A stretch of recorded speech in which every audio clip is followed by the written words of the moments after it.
let's talk about you being general manager. Massive offseason for you. Schefter just talked about the defense. We'll get into that in a little bit. I want to talk about all the money you gave out. Okay.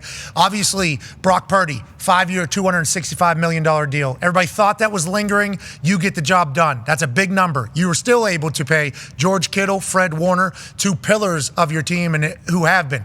How do you balance who you pay when? Because to Schefter's point, this has been the least drama that you've had in an offseason, but it's also like the most expensive that you've had since you got there. How do you balance it all, and how do you kind of put priority on who you pay when? Well, these guys were pretty easy decisions. Brock's our quarterback, and that was an easy kind of think tank session. Like going into this offseason, is this the guy we want to be our quarterback? We all looked at each other and said, absolutely.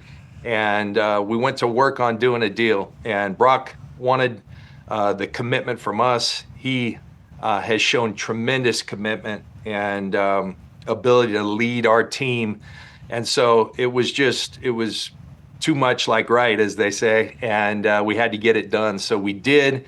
We were also able to get 2 of our franchise's best players ever, and that's saying something here with the Niners, with Kittle and Fred Warner. Shefty said Bosa's the only holdover on our defense. I think Fred Warner would have a little beef. Hey, I'll ban him. But Shefty is on everything, but I know he's got a lot to cover. But Fred, those 2 guys, one we got in the 5th round from Iowa back in our first draft, and in our second draft, Fred Warner came in here, 3rd round pick from BYU, and they've really kind of been the standard for who we want to be as a team. And so to be able to lock those guys up, our 3rd contracts with them was a big deal for us. And so really excited with the work we got done this offseason. In order to get guys done like that and pay them the way we did have to go through a little bit of a transformation. We've had pedal to the metal since we've been here, paying a lot of great players, and it's a good problem to have. Sometimes if I ever complain, I try not to too much.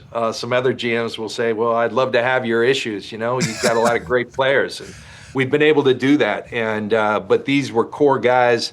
Prior to that, though, in free agency, we watched a record number in terms of finances of free agents leave here, and that's a hard thing because we've always been adders during free agency, but you can't pay everyone. And so to be able to pay this core, to be able to pay our quarterback, we had to watch some really good players go.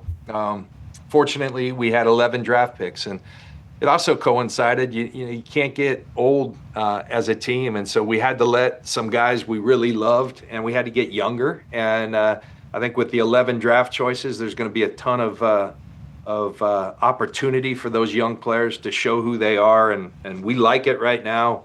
I always tell folks, ask me in a couple of years and we'll tell you how we did. But we like what we were able to do on draft day and infuse some youth onto this roster of core players, future Hall of Famers and such, and see what we can get done this year. You talk about other GMs saying they'd love to have your problems. There's been other teams, obviously, that have had great success for a long time that have to rebuild their roster. You pay the top end, then you need young guys to hit. The draft is vital in those teams' success. You look at the Patriots for a long time. Obviously, they had to turn over the team a bunch. The Buffalo Bills have had to do this with their team. The Kansas City Chiefs have had to do this. You guys are obviously having to do this seemingly year in, year out. What is it like whenever you go into a draft? Like, obviously you say, ask me in a couple of years if this was a good hit or not, but you're going to need these young guys to show up with the way you're paying a quarterback. Like, that is just a matter of fact. When you're looking at guys to pick them, what is the biggest takeaway? Is it their love of ball? Is it their production? What is your big, kind of point of emphasis whenever you're trying to build or add somebody to your culture? Yeah. First of all, I tell you that, like, in this job, people ask me, what's your favorite deal? And I think game day, even though I can't do a damn thing, I just kind of say, let's go, boys. Have at them. So I love watching our guys compete, but the draft would be second. And I think the reason why is because our entire organization comes together for the draft. And when you're talking, personnel, coaching, R&D, analytics, the chefs who are feeding us, like, everybody comes together and we all know how important the draft, it's the lifeblood of your organization. And, so it's really it's a good question. What is the what is like at the top of the list in terms of what is a 49er? Who do we want to be 49ers? It's really interesting. Something I find every year. I challenge our R&D guys, our data. The whole world's about data right now. What's the data say? What translates into a 49er better than anything? And it's really who these guys are as people. All these guys, we always say they got to be in the club athletically in terms of a football player. I think we've gone to great lengths to define what we want at each position, but it's their intangibles. Who are they as people? Because as you know, Pat, like the NFL seasons, they're long, they're hard. Nothing about this game is easy. So it's the people that can endure the times when they're going to get tough, the practices when they're going to get tough. Do we do 2-a-days and all that anymore? Do we go 6-week training camps? No, but it's still a tough sport. It's uncomfortable. And so who has the mental fortitude, who has the physical attributes, but who has those intangibles, the competitiveness, the absolute fear of failure, or just not allowing themselves to fail? That's who succeeds in this league, and that I don't think that will ever change. You talk about the season being long. It's Groundhog's Day too, So it's like, who can wake up every day as if it's the first day?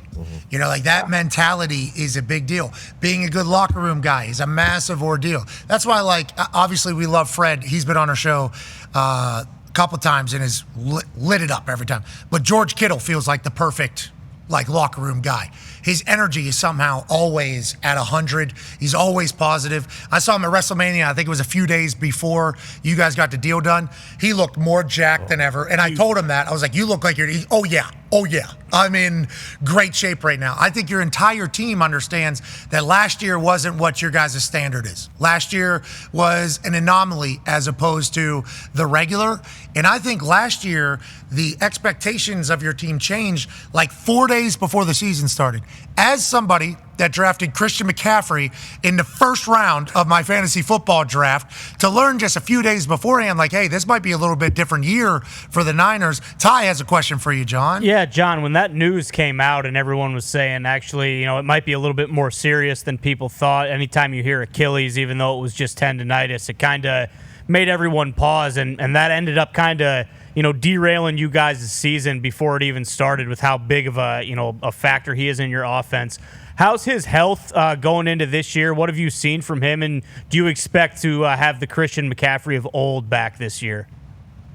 We do, and that's really good news for us. I remember when we started looking at Christian as a trade target. And Kyle and I was letting him coach the team, but I would go down there every now and then, usually when we were traveling, and saying, hey, I think we might have an opportunity. We're going to have to stretch. We're going to have to give a lot, but he's worthy of that.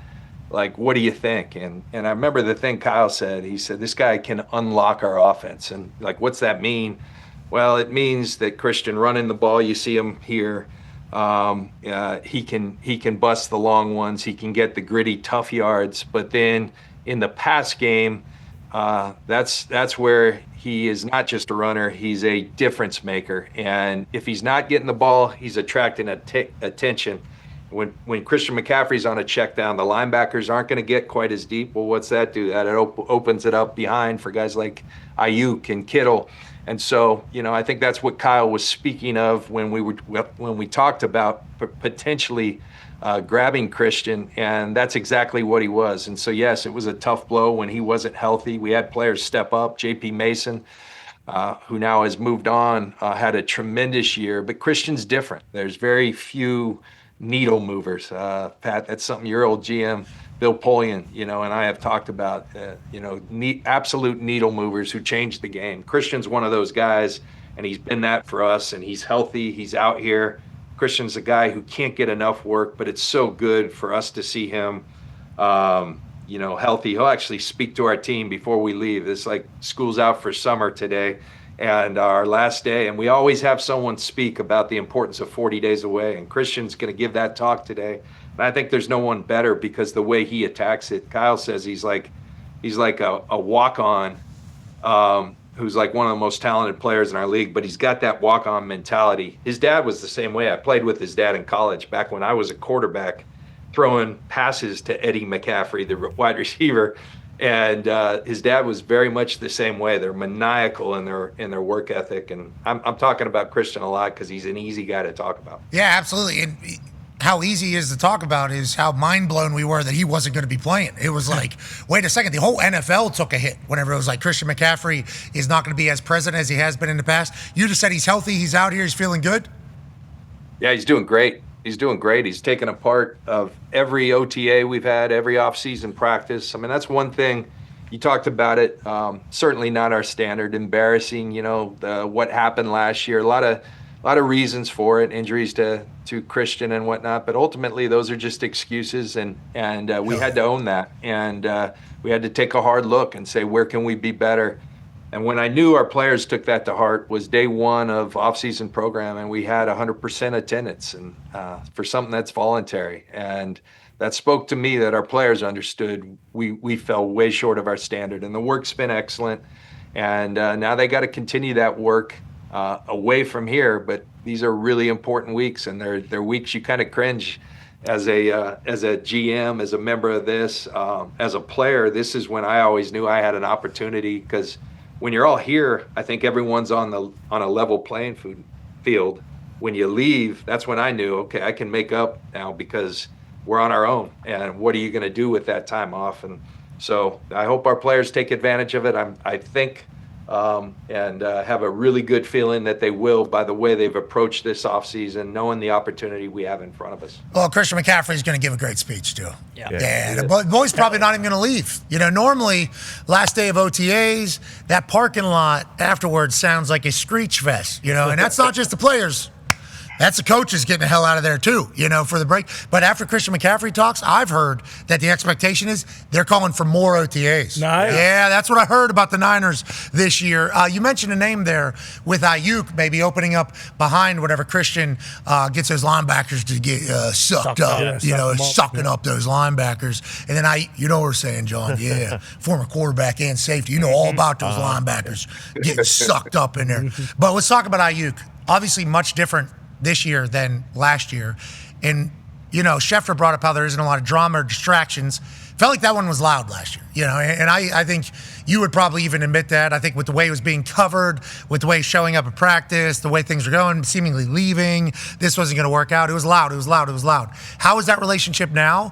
And how do you view that time looking back on it with Aiyuk? Relationship's good. Brandon's been here.